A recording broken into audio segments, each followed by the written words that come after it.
alaihi wasallam, inna bu'istu liutammima makarimal akhlaq.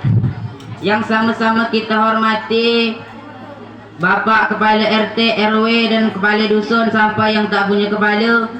Yang sama-sama kita hormati Bapak, yang sama-sama kita hormati kaum muslimin, muslimat, mukminin, mukminat yang belum kahwin dan belum bersunat. InsyaAllah Pak Bu, kita semua dirahmati Allah Subhanahu wa ta'ala. Bersyukur kita kepada Allah Subhanahu wa ta'ala dengan mengucapkan Alhamdulillah lil alamin. Betapa banyak nikmat yang Allah berikan kepada kita. Lagi nikmat kaki, tangan sampai mata. Banyak sekali nikmat yang Allah berikan kepada kita. Kata Allah, wa in ta'uddu ni'matallah, jikalau engkau ingin menghitung nikmatku, la tuhsuha, engkau tidak akan sanggup menghitungnya. Sanggup Pak Bu menghitung nikmat Allah?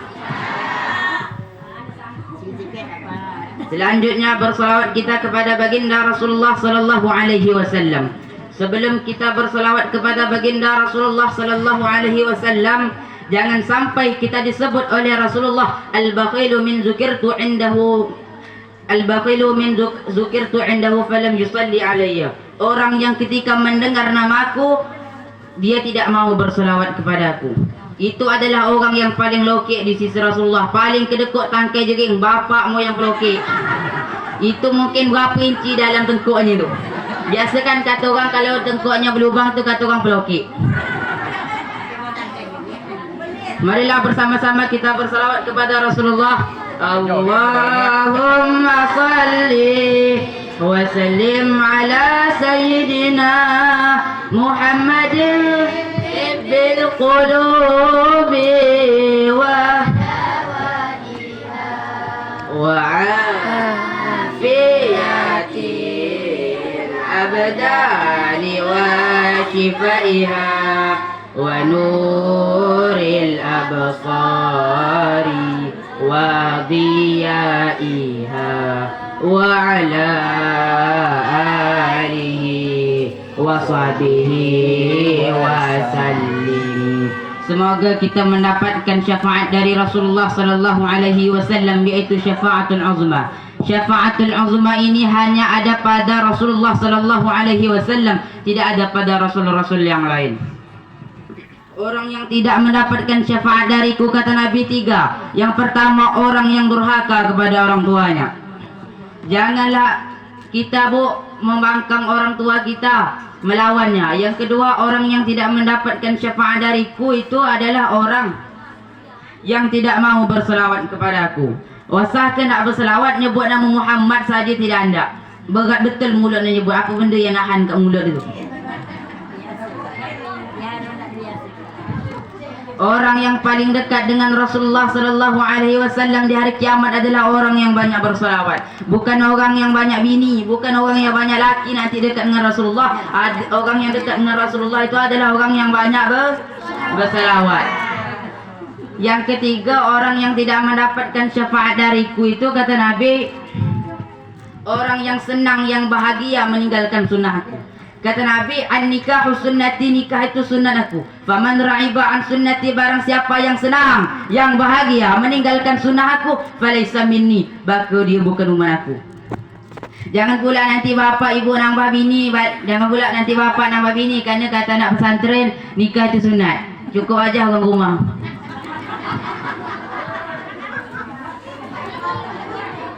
Orang yang bersalawat kepada baginda Rasulullah sallallahu alaihi wasallam, orang yang memberi salam kepada baginda Rasulullah sallallahu alaihi wasallam, dijelaskan di dalam kitab Maulid Al-Barzanji apa? Al-jannatu wa na'imuha sa'dun liman yusalli wa yusallim wa yubarik alaih. Al-jannatu wa na'imuha, surga dan kenikmatannya surga. Sa'dun, Allah siapkan. Untuk siapa Allah siapkan? Sa'dun, Allah siapkan liman yusalli, untuk orang yang berselawat kepada Nabi. Untuk siapa lagi? Wa yusallim wa yubarik alaih, dan orang yang memberi salam kepada baginda Rasulullah sallallahu alaihi wasallam. Assalamu alayka ya Rasulullah, assalamu alayka ya Habib Allah, assalamu alayka ya Nabi Allah. Jadi Pak Bu, banyakkanlah waktu kita ini dengan berselawat kepada baginda Rasulullah sallallahu alaihi wasallam. Jangan sampai satu detik pun waktu kita itu sampai merugikan kita, sampai mencelakakan kita. Kata Allah, innal insana lafi husn. Sesungguhnya manusia itu, seluruh umat manusia berada di dalam kerugian. Yang tidak rugi kata Allah pertama, illal ladzina amanu, orang yang beriman. Apa itu iman? Iman dijelaskan oleh Syekh Sulaiman Ar-Rusuli di dalam kitabnya Al-Aqwalul Mardiyah. Apa kata beliau? Iman itu tasdiqul qalbi, membenarkan hati. Hati itu harus yakin. Kalau mulut ngata ke Allah ada, hati tidak beriman. Dia harus sesuai hati dengan mulut, sama-sama mengatakan ada. Jangan aja majelis kita Pak Bu yang bernama Nurul Yakin, tetapi kita juga harus yakin kepada Allah Subhanahu wa taala. Kepada siapa kita beriman, yakin? Salah satunya kepada baginda Rasulullah sallallahu alaihi wasallam. Bagaimana kita meyakini baginda Rasulullah sallallahu alaihi wasallam? Bahwa kita percaya tidak ada lagi nabi sesudah Nabi Muhammad. Rasulullah adalah khatimul anbiya, penutup seluruh nabi. Dan juga kita wajib beriman kepada kitab-kitab Allah. Bagaimana contohnya? Contohnya, laqad kana lakum fi Rasulillahi uswatun hasanah. Sungguh berada di dalam diri Rasulullah itu suri tauladan yang baik.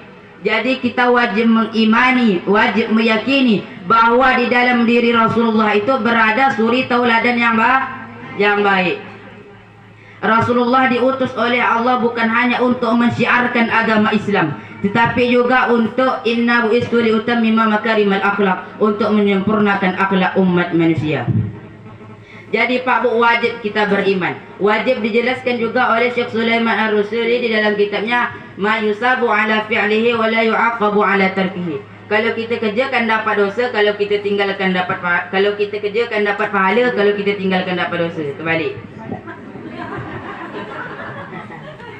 Banyak sekali kewajiban yang Allah berikan kepada kita. Kewajiban orang tua kepada anaknya, kewajiban anak kepada kedua orang tuanya, kewajiban suami kepada istrinya, kewajiban istri kepada suaminya, kewajiban anak kepada kedua orang tuanya. Anak tidak boleh melanggar perintah orang tua, apapun itu bentuk perintah. Selagi perintah itu tidak melanggar syariat Allah, maka boleh kita ikuti.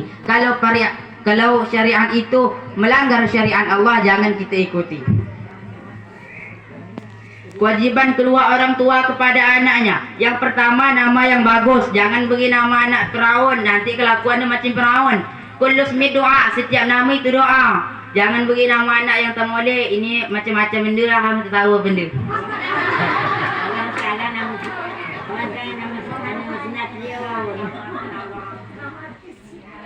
Nama artis siapa ke, ini ke, itu ke, tak tahu lah, tak faham macam itu. Yang kedua, kewajiban orang tua itu kepada anaknya memberikan pendidikan.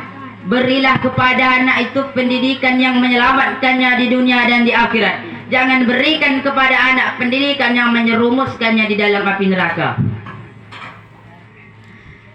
Berilah pendidikan kepada anak itu yang menyelamatkan dia. Jangan memberikan kepada anak pendidikan yang tidak molek.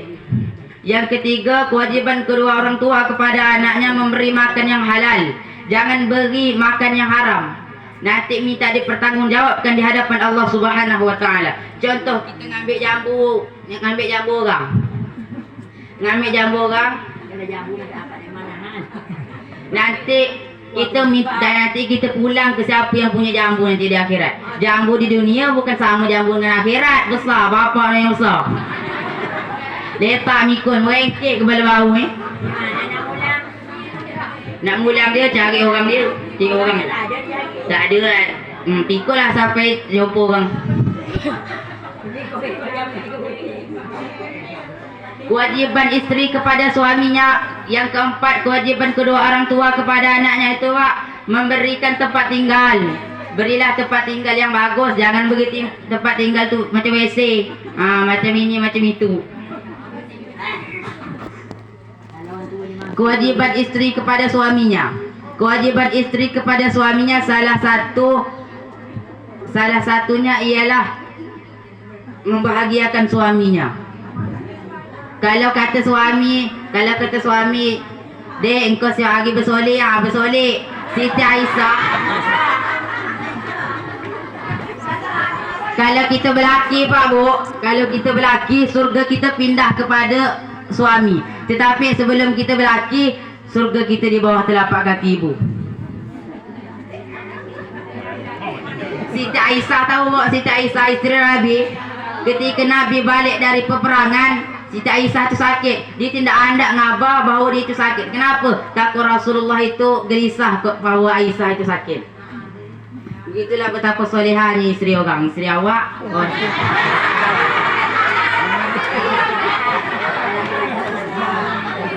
Belum ada, salah sebut.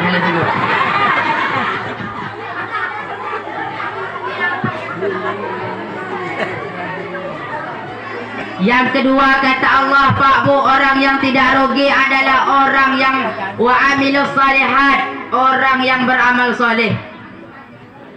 Setiap perbuatan yang kita lakukan itu disebut dengan amal. Ada amal soleh, ada amal toleh. Amal soleh adalah amal yang baik. Seperti sembahyang, seperti puasa, itu adalah amal yang baik. Seperti sembahyang. Sembahyang ini adalah pertanyaan Imam Al-Ghazali kepada muridnya. Jangan malu Pak Bu bertanya dengan orang. Walaupun awak lah jadi kiai, jadi ustaz, dah universitas ni pangkatnya, jangan malu nak bertanya. Yang pertama, Imam Al-Ghazali bertanya kepada muridnya apa? Apa yang paling dekat? Ada yang mengatakan paling dekat itu ini. Tak tahu apa dia. Apa kata Imam Al-Ghazali? Betul. Yang paling dekat itu adalah mati. Mati itu paling dekat. Walikulli ummatin ajal, setiap umat memiliki ajal. Fa iza ajaluhum la yastakhiruna sa'atan wa la yastaqdimun. Apabila telah datang kepadamu ajal, telah datang kepadamu kematian, maka tidak bisa diundur, tidak bisa dimajukan lagi, tidak bisa dimundur, tidak bisa dimajukan lagi. Pak Bu, nak masuk surga? Nak masuk surga? Maka syaratnya yang pertama harus mati. Kalau tidak masuk surga, tak mati. Orang tidak ada Pak, orang tua tak ada yang masuk surga Pak. Orang tua tak ada yang masuk surga.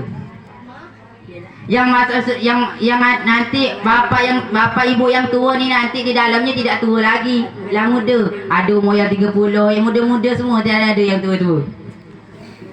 Makanya saya sebut orang tua tidak ada dalam surga, yang ada orang muda. Yang kedua, Imam Al-Ghazali bertanya kepada muridnya. Apa pertanyaan Imam Al-Ghazali kepada muridnya? Apa yang paling jauh? Yang paling jauh ada yang mengabarkan yang paling jauh itu Saudi Arabia. Ada yang mengatakan yang paling jauh itu Cina. Ada yang mengatakan jauh itu macam-macam, banyak. Yang paling jauh itu masa lalu kita Pak Bu. Masa lalu kita, zaman-zaman kecil kita dulu. Itu masa lalu kita yang lama. Ada masa sekarang, masa akan datang, masa lalu. Yang ketiga,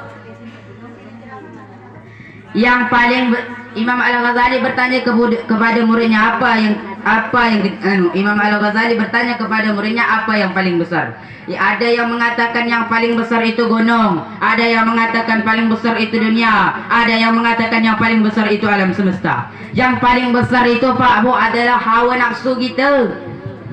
Itu Israel dengan Palestin itu peperangan kecil. Apa kata Nabi? Raja'tu minal jihadil asghar. Pulangnya kita dari peperangan yang besar. Raja'na min jihadil akbar. Kita akan menuju peperangan yang besar. Apa peperangan yang besar itu Pak Bu? Jihadun nafsi, memerangi hawa nafsu kita, memerangi diri kita. Supaya macam mana nafsu kita ini bisa dikalahkan oleh akal. Beruntunglah orang yang mengedepankan akalnya daripada nafsunya. Irji'i ila rabbika radiyatan Ya ayuhan nafsul mutmainnah, wahai nafsu yang tenang, wahai jiwa yang tenang. Irji'i ila rabbika radiyatan mardiyah, kembalilah engkau kepada Tuhan engkau dengan keridhaan. Wadkhuli fi ibadi, masuklah engkau kepada golongan orang yang soleh. Wadkhuli fi jannati, masuklah engkau ke dalam syurga. Nak masuk syurga Pak Bu? Kalau tanya nak masuk syurga, tapi kelakuan macam itu, bukan saya yang nyebut, ibu yang nyebut. Hawa nafsu kita yang besar. Kalau murid kita tu berat nak pergi ke majlis tempat ibadah, lawan, jangan dituruti. Berat betul murid tu nak pergi ke majlis ni. Apa benda yang indah ya? Tahu juga saya apa benda yang indah. Yang Nabi suruh tu kepada kita, Pak. Kata Nabi, kun aliman, jadilah engkau orang yang belajar. Kalau engkau jadilah engkau orang yang mengajar. Kalau engkau tak nak mengajar, au muta'aliman, orang yang belajar. Kalau tak anda belajar, kata Nabi, au mustami'an, dengar apa benda cakap orang tu. Dengar tu. Wala takun rabi'an, jangan jadi orang yang keempat. Kalau orang jadi orang yang keempat, fatahalak, maka celakalah ia. Mendengar tidak anda, mengajar tidak anda, mendengar tidak anda, semualah tidak anda. Jadi apa benda yang dia hendak di dunia? Tak adalah. Yang keempat, orang yang keempat, Imam Al-Ghazali bertanya kepada muridnya, apa yang paling berat? Ada yang mengatakan yang paling berat itu ada yang mengatakan yang paling berat itu besi, ada yang mengatakan yang paling berat itu batu. Adik macam-macam lah benda banyak. Tak tahu ke saya benda. Yang paling berat tu menjaga amanah orang. Menjaga amanah orang. Menjaga amanah orang. Berat benda Pak Bu, kita jaga amanah orang. Kata orang, usah khabar ke malam tadi saya tidur value. Tetapi kita khabar. Itu adalah aib orang. Kata Nabi, wa man satara musliman, barang siapa yang menutup aib seseorang muslim fi dunya wal akhirah, di dunia dan di akhirat. Wa man satarallahu fi dunya wal akhirah, Allah akan menutup aibnya di dunia dan di akhirat. Jangan kita khabar kalau si Sanu itu semalam dia terkencing-kencing, si Sanu itu terberak-berak, jangan kita khabar ke malu dia Pak Bu. Kalau aib kita tidak hendak dibuka oleh Allah di akhirat nanti, jangan buka aib orang. Semput rasa. Yang kelima, Imam Al-Ghazali bertanya kepada muridnya, apa yang paling ringan? Ada mengatakan yang paling ringan itu bukan rokok. Yang paling ringan itu kertas. Ada yang mengatakan yang paling ringan itu kapas. Apa kata Imam Al-Ghazali? Betul. Tetapi yang paling ringan itu meninggalkan sembahyang. Betul Pak Bu, meninggalkan sembahyang itu ringan. Ringan benda meninggalkan sembahyang. Sesungguhnya di hari kiamat nanti yang pertama kali Allah hisab adalah solat. Allah tidak menanya berapa banyak laki kau, Allah tidak menanya berapa banyak bini kau, Allah tidak menanya berapa banyak Allah tidak menanya berapa banyak tanah. Allah tidak menanya berapa banyak tanah. Yang pertama kali dihisab oleh Allah adalah solat kita. Jika solat kita bagus, maka seluruh amal yang lain bagus. Jika solat kita tidak bagus, maka seluruh amal yang lain pun tidak bagus. Allah tidak menanyakan tentang harta kita. Nanti orang yang banyak harta itu dilambatkan oleh Allah hisabnya. Bagaimana supaya hisabnya cepat? Gunakanlah harta itu dengan baik. Nanti dua hal Pak Bu yang akan Allah tanya tentang harta. Di mana kau dapat harta itu? Di mana kau dapat? Di mana kau dapat harta itu? Kalau kita dapat dengan jalan yang halal, alhamdulillah. Tetapi kalau kita dapat dengan jalan yang haram, na'udzubillah. Yang kedua akan Allah tanya tentang harta itu. Engkau gunakan harta itu untuk apa? Kalau kita gunakan harta itu untuk berbuat baik, untuk bersedekah dan yang lain-lainnya, insya-Allah kita ada harapan nak masuk surga. Nanti akan Allah tanya, masalakakum fi saqar, kenapa engkau berada di dalam neraka saqar? Apa jawab? Walam nakuna minal musallin, kami bukan golongan orang yang sembahyang. Nanti orang yang meninggalkan salat, orang yang meninggalkan sembahyangnya dikumpulkan oleh Allah di dalam neraka saqar. Itulah kata saya tadi, masalakakum fi saqar, kenapa engkau berada di dalam neraka saqar? Walam nakuna minal musallin, kami bukan golongan orang yang sembahyang. Yang keenam, Imam Al-Ghazali bertanya kepada muridnya, apa yang paling tajam?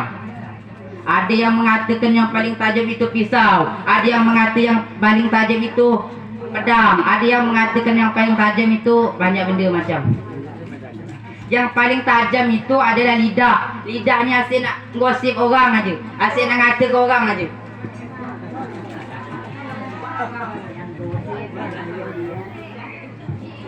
Yang ketiga kata Allah, orang itulah pertanyaan Imam Al-Ghazali kepada muridnya tadi.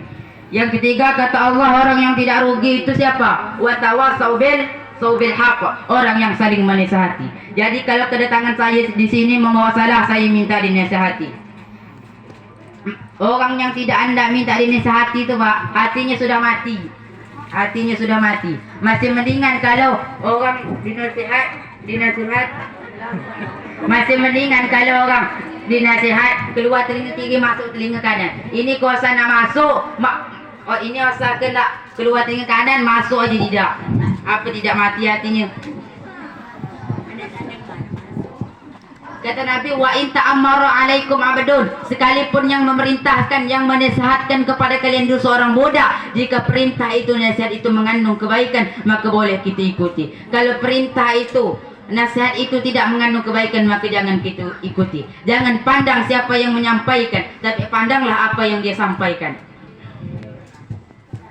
Yang keempat kata Allah, orang yang tidak rugi itu wa tawasau bis sabr, orang yang sabar. Orang yang sabar ini Pak Bu, innallaha ma'as sabirin. Orang yang sabar ini selalu bersama Allah, selalu berada di dalam lindungan Allah. Jadi kalau ada laki ibu macam gini macam gitu, sabar. Tengok Siti Asiyah, tahu Pak Bu Siti Asiyah, lakinya Firaun, disuruh ini disuruh itu enggak. Tetapi Siti Asiyah sabar, tidak cepat nak menyerai ke laki dia. Tetapi kalau kita begitu juga dengan bapa. Tahu Pak Nabi Nuh alaihi salam, istrinya yang durhaka kepadanya, yang tidak mau menuruti perintahnya, yang tidak mau mengikuti ajarannya, malah mengikuti ajaran orang lain, bukan suaminya. Padahal ajaran suaminya itu membawa kebenaran, membawa dia ke dalam syurga. Tetapi Nabi Nuh alaihi salam tetap sabar, tidak cepat nak menjaga ke bini dia. Kalau kita ni lah sikit kau hajar orang tua itu bini ni, lah keluar bahasa yang tak molek. Kita kembali Pak Bu kepada ceritanya baginda Rasulullah sallallahu alaihi wasallam tadi. Orang yang bersalawat kepada Nabi, orang yang memberi salam kepada Nabi sallallahu alaihi wasallam. Abu Lahab, tahu Abu Lahab? Abu Lahab paman Nabi. Paman Nabi banyak, ada Abu Talib, ada Hamzah, ada Abu Jahal. Yang kita bahas ini adalah Abu Talib. Abu Lahab. Lupa. Abu Lahab. Abu Lahab ini adalah paman Nabi. Berarti pangkat dengan Abdul Muttalib, adik-adik. Abu Lahab ini adalah paman Nabi. Ketika setiap hari Senin siksanya diringankan oleh Allah. Kenapa siksanya diringankan oleh Allah? Karena setiap hari Senin, karena ketika hari lahirnya baginda Rasulullah sallallahu alaihi wasallam beliau berbahagia. Dengan asbab itulah siksa beliau diringankan oleh Allah di dalam alam kubur meskipun dia kafir. Rasulullah dilahirkan oleh Allah pada hari Senin 12 Rabiul Awal tahun gajah. Pada tahun gajah itu ada pasukan yang dipimpin oleh Raja Abraha yang ingin menghancurkan Ka'bah. Apakah Raja Abraha dan pasukannya bisa menghancurkan Ka'bah? Tidak bisa. Kenapa? Karena wa arsala alaihim tayran ababil. Allah mengutus burung ababil untuk melontar, untuk melempar batu-batu kepada Abraha. Mungkin di sini saja yang dapat saya sampaikan. Jalan-jalan ke Meranggung singgah sebentar membeli gula. Mungkin di sini saja pidato saya, karena jalan-jalan ke Meranggung singgah sebentar membeli gula. Cukup di sini pidato saya karena Bapak Ibu sudah lapar. Saya akhiri dengan wabillahi taufiq wal hidayah. Assalamualaikum warahmatullahi wabarakatuh.